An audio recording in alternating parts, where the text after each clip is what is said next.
はい、皆さんこんにちは。今日も動画をご覧いただいてありがとうございます。安全感覚ベーカーです。本日作っていくパンは初心に帰ってあんパンですね。で、このお正月のシーズンでね、お餅につけて食べたりとか、結構家庭に一番あんこがあるのってこの1月なのかなと思って、そのあんこを使ったねレシピをご紹介したいと思います。2021年、パン作りを趣味で始めたいなっていう方とかに向けて、比較的初心者でもね理解できる内容でお伝えしてますので、ぜひ最後までご覧ください。それでは本編始まります。どうぞ。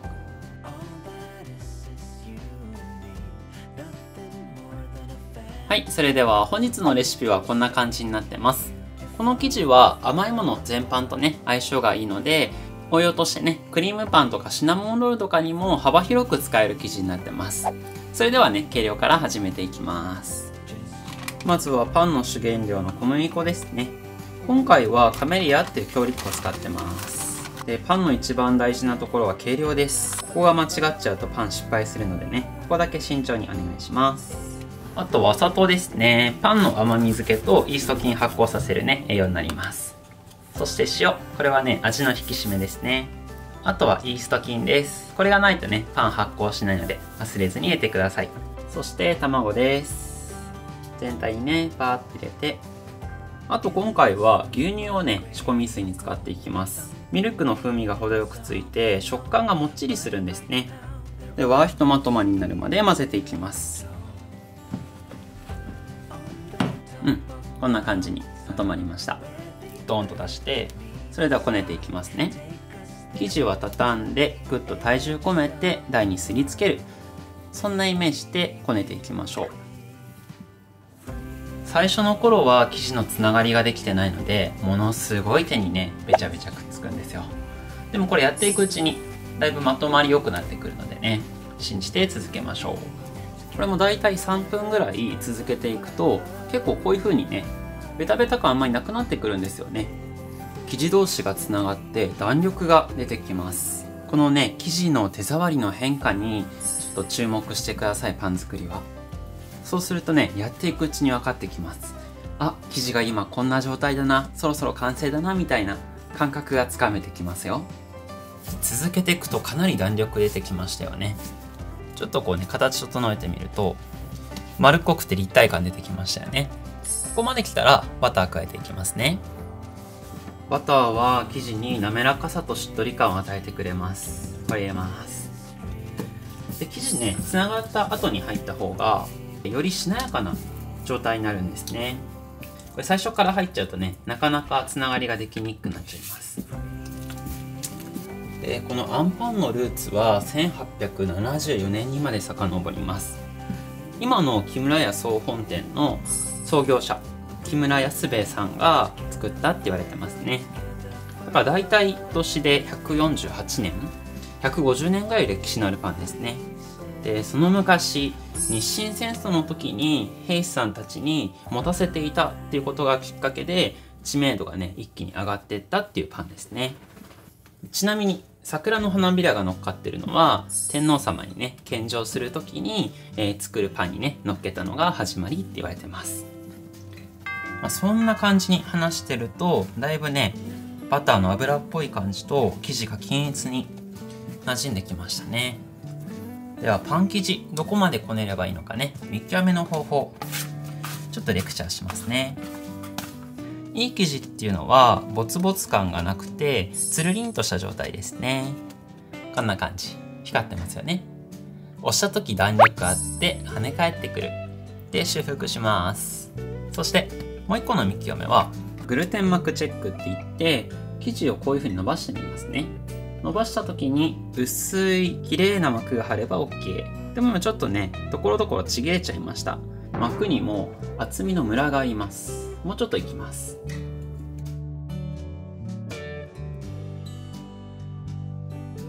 ちょっとこね方変えますね。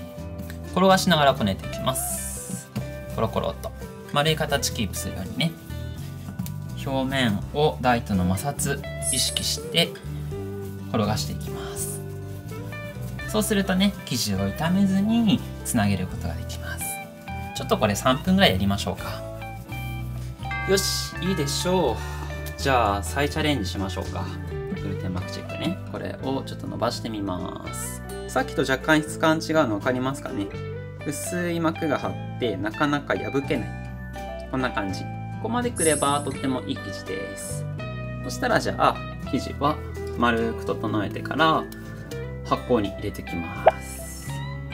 大きさが2倍ぐらいになるまで休ませてきます。部屋のね、あったかいところはいいかなと思います。では行ってきます。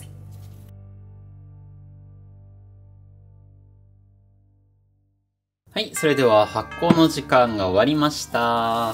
ボリュームはこんな感じに大きくなってます。で、発酵の具合は指で確かめます。こちら、粉をね、たっぷり指につけて生地ブスッと刺します。スッと抜いた時に、この穴が塞がりきらなければ発酵が良好ですよっていう合図になりますね。いい感じ。軽くね、全体のガス抜きます。だいたい1個あたり 60g を目安に6等分していきますね。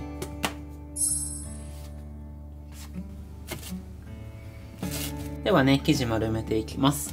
こういうね、ちぎったものとかあるのは、内側になるようにね、生地を伸ばして、こう丸めていきましょう。端っこの生地を後ろに入れ込むようなイメージですね。表面がつるりとなれば OK です。で、表面がつるっとしても裏側はねちょっとブサイクなので、これはちっちゃく1箇所で留めましょう。で、このねつまんだところは下にして置いとくと膨らんでね塞がるので、全部これやっていきましょう。生地を乾燥しないようにねラップとかかけて休ませておきましょう。今ね、潰したり丸めたりして生地にね負担がかかってるので、このまま伸ばそうとしても縮んで伸びないんですね。休ませとくと柔らかくなって伸びやすくなるのでね、ちょっと休憩。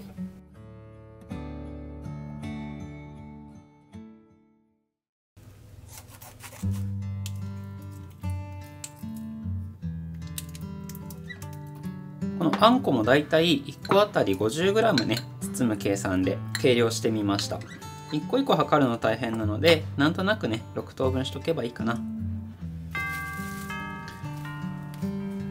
これ丸め直した順番からねやると、休んでる時間が長ければ長いほど柔らかいのでね、形整えやすくなります。生地はね軽く潰します。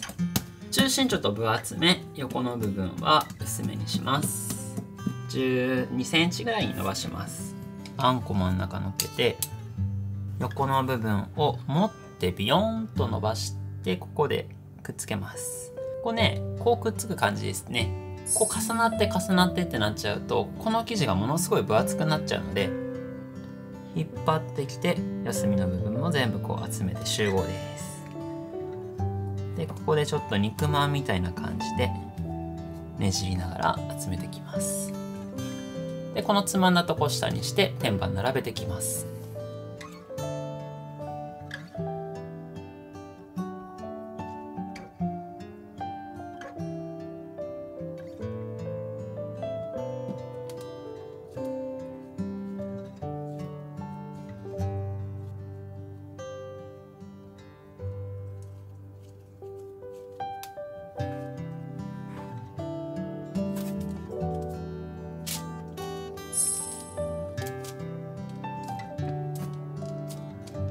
ではね、こちら形整えあったので発酵させていきます。いってきます。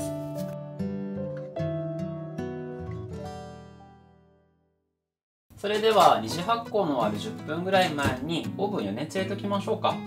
今回は200度で15分でセットしといてください。では温めスタート。はい、それではね、最終発酵終わった生地ですね。だいぶ大きくなってるの分かりますか？最後にね、卵とごまをつけていこうと思います。多分ね、生地に使った卵が余ると思うので、これを表面にね塗っていきますね。これを塗ることで綺麗なね光沢があって焼き色艶があってね仕上がるようになるので、丁寧にね。で、今回はねつばんを使ってるので、仕上げはね黒ごま使っていきます。本当はね木の棒とかにつけて丸っこく綺麗にねやっていくんですけれども、ちょっとね持ち合わせてないので手でいきますね。ちなみにケシの実が乗っかってるやつはこしあんなんですね。はい、それではね焼いていきたいと思います。いってきます。美味しくなって帰ってきてね。いってらっしゃい。スタート。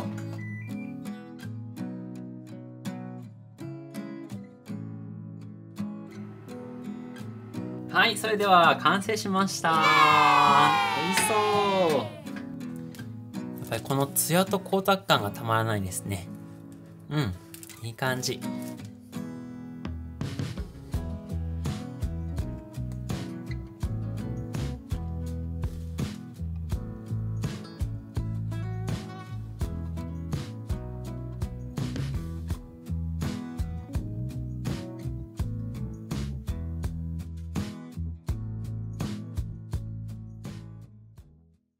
はい、それでは本日作ったのがあんパンですね。仕上がりはこんな感じですね。結構 50g って多いような感じに思ったと思うんですけども、バランスとしてはいいのかなと思います。では、いただきます。うまい。やっぱりね、あんこはしっかりとした濃厚な甘さがあるんですけれども、生地がそれに負けてないですね。結構食感ともちもち感がしっかりあるので、生地としても美味しいですし、この甘さとしっかり合わさり合う生地に仕上がってます。比較的ね、初心者の方でも簡単に作れると思います。ぜひやってみてください。はい、それでは本日の動画いかがでしたでしょうか。パン作ってみたいなとか、あんパン食べたいなって思った方、ぜひチャンネル登録、高評価していただけると嬉しいです。それではまた次回の動画でお会いしましょう。失礼します。